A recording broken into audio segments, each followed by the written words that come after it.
أما بعد فأعوذ بالله من الشيطان الرجيم بسم الله الرحمن الرحيم إن الشيطان لكم عدو فاتخذوه عدوا إنما يدعو حزبه ليكونوا من أصحاب السعير. قال الله تعالى في مقام آخر وما أبرئ نفسي إن النفس لأمارة بالسوء.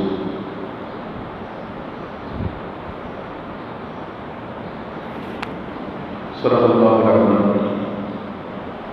میرے محترم بھائیوں اور دوستوں، اللہ تبارک و تعالیٰ نے روز اول سے جب سے انسان کو بنایا ہے اس وقت سے انسان کو یہ بات بھی سمجھائی تھی ساتھ ساتھ کہ تمہارا دوست کون ہے، تمہارا دشمن کون ہے،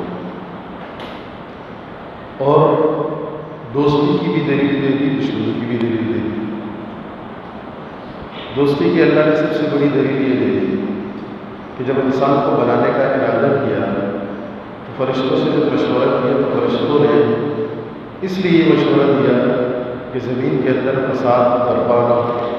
اس لیے اللہ تبارک و تعالیٰ سے عرض کیا کہ اے اللہ ان کو پیدا کرنے کی کیا ضرورت ہے، یہ زمین میں خون خرابہ کریں گے، خون ریزی کریں گے، تو اس سے بہتر یہ ہے کہ انسان کو پیدا ہی نہ کیا جائے. اور نحن نسبح بحمدک ونقدس لک، جہاں تک آپ کی تسبیح اور تقدیس کا تعلق ہے تو ہم نے اس میں کوئی کمی نہیں کی ہے. ہمیں جب سے آپ نے پیدا کیے ہیں، جب سے ہی آپ کی بڑائی، آپ کی تسبیح، آپ کی تقدیس، آپ کی تحمید، اس میں ہم کوئی کمی نہیں چھوڑتے ہیں. تو اللہ نے صرف یہ جواب دیا کہ انی اعلم ما لا تعلمون. انسان کو پیدا کرنے میں جو حکمت ہے وہ جو میں جانتا ہوں وہ تم نہیں جانتے. پھر اللہ تبارک و تعالیٰ نے انسان کو بنانے کے بعد اس کے ساتھ دوستی کیا نبھائی کہ آپ کے خلاف جن لوگوں نے یہ رائے دی تھی کہ آپ کو نہ بنایا جائے ان سب کو حکم دے دیے کہ سب کے سب سجدہ کرو. اب اس میں سے پتہ چلے گا کہ کون سجدہ کر رہا ہے، کون دوستی نبھا رہا ہے، کون دشمنی نبھا رہا ہے. تو قرآن میں آپ نے کئی دفعہ پڑھا ہے فسجد الملائکۃ کلھم اجمعون الا ابلیس، کہ تمام فرشتوں نے سجدہ کیا مگر شیطان نے سجدہ نہیں کیا، ابلیس نے سجدہ نہیں کیا. تو اس روز اول سے اللہ نے دکھایا کہ دیکھو میں تمہارا دوست ہوں. اللہ ولی الذین آمنوا یخرجہم من الظلمات الی النور. لوگ کہتے ہیں کہ یورپ کا کلچر وہ ترقی یافتہ کلچر ہے اور وہ روشن خیال ہے.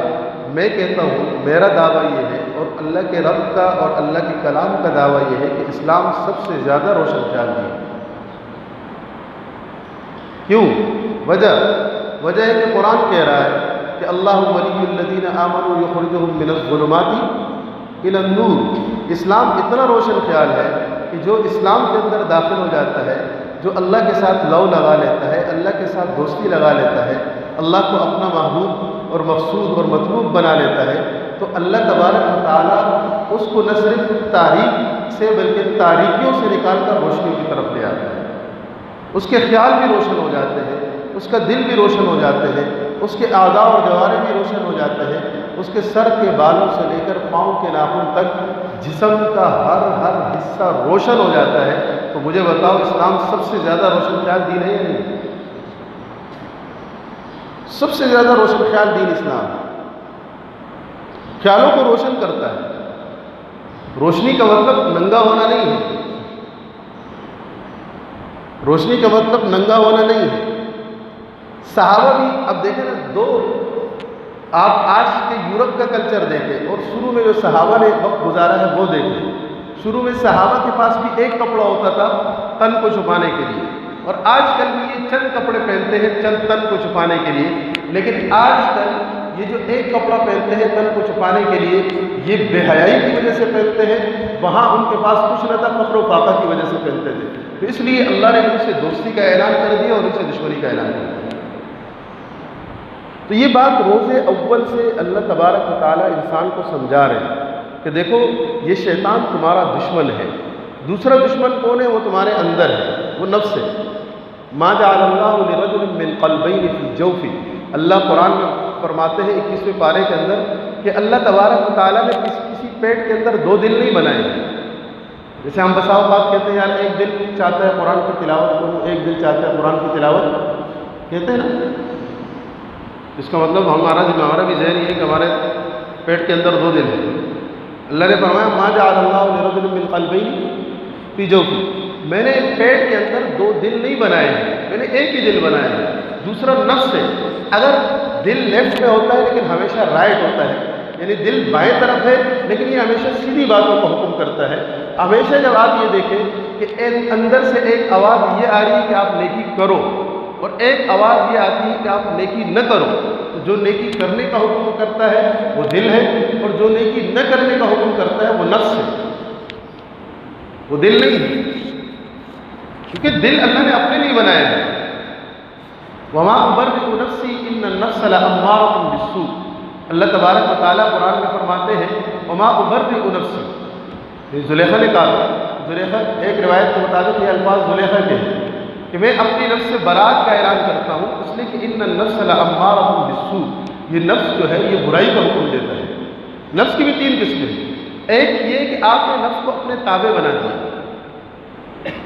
آپ نے نفس کو اپنے تابع بنا دیا، یہ نفس مطمئنہ ہے، یہ وہ نفس ہے جس کے بارے میں کل قیامت کے دن اللہ فرمائیں گے یا ایتھا النفس المطمئنہ ارجعی الی ربک راضیۃ مرضیہ فادخلی فی عبادی وادخلی جنتی، یہ نفس مطمئنہ ہے کہ جن کے لیے قیامت کے دن اعلان یہ ہوگا کہ اے نفس مطمئنہ تو ارجعی الی ربک راضیۃ مرضیہ، اپنے رب کی طرف لوٹ جا، تو رب سے راضی ہے، رب اس سے راضی ہے، فادخلی فی عبادی، تو میرے بندوں میں داخل ہو جا، وادخلی جنتی، میری جنت میں داخل ہو جا۔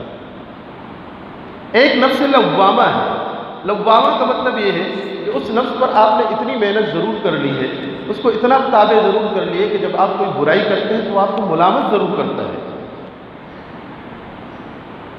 یہ نفس لوامہ ہے کہ آپ کے دل کے اندر برائی کرنے کے بعد، گناہ کرنے کے بعد، بدنظری کرنے کے بعد، غیبت کرنے کے بعد، جھوٹ بولنے کے بعد، حسد کرنے کے بعد آپ کے دل میں ایک داعیہ پیدا ہوتا ہے، ایک دل کے اندر سے ایک تقاضا پیدا ہوتا ہے کہ یہ آپ نے غلط کیا۔ جب وہ تقاضا پیدا ہوتا ہے تو یہ نفس لوامہ کہلاتا ہے، یہ آپ کو ملامت کرتا ہے، یہ بھی بہتر ہے۔ لیکن ایک نفس امارہ ہے، وہ برائی کا حکم کرتا ہے۔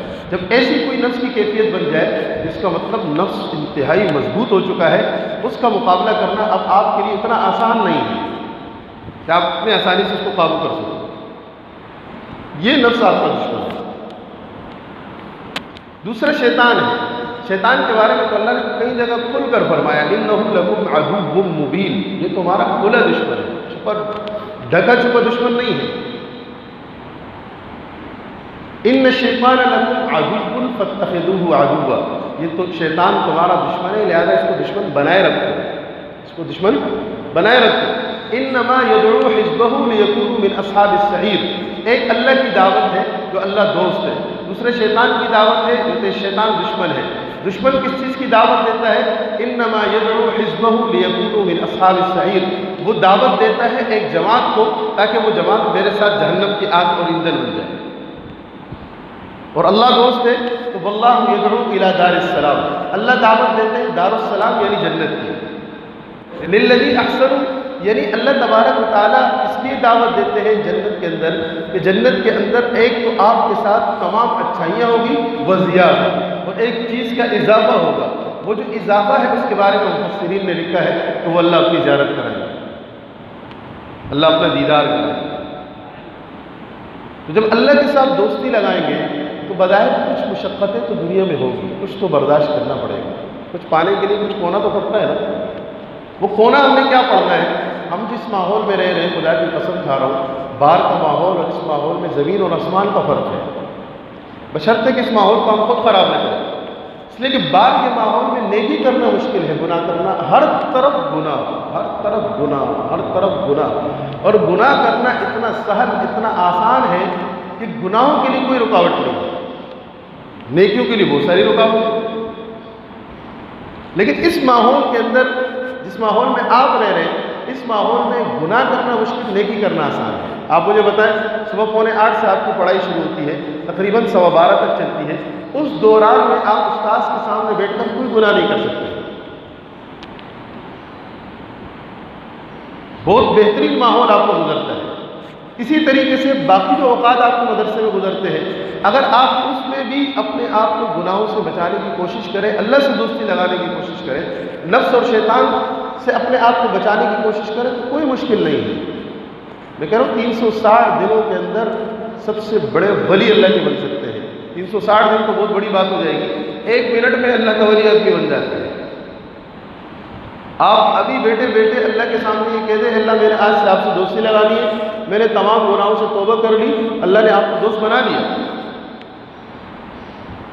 اللہ کے لیے مشکل نہیں ہے۔ اللہ تبارک و تعالیٰ تو ہمیں بار بار دعوت دے رہے ہیں، کمی ہماری طرف سے ہے۔ کمی کہاں سے ہے؟ ہماری طرف سے۔ تو اس لیے ہم اللہ کے ساتھ دوستی لگانے کی سوچیں کہ ہم نے اللہ کو اپنا دوست سمجھنا ہے اور بنانا ہے، اور اسی دوست کو راضی کرنا ہے۔ جو اللہ ہم سے خود دوستی لگانا چاہتے ہیں، ہم بھی ان سے دوستی لگانے کے لیے آگے بڑھتے ہیں، تو کریں گے نا انشاءاللہ۔ کون کون تیار ہے اس میں؟ اللہ ہم سے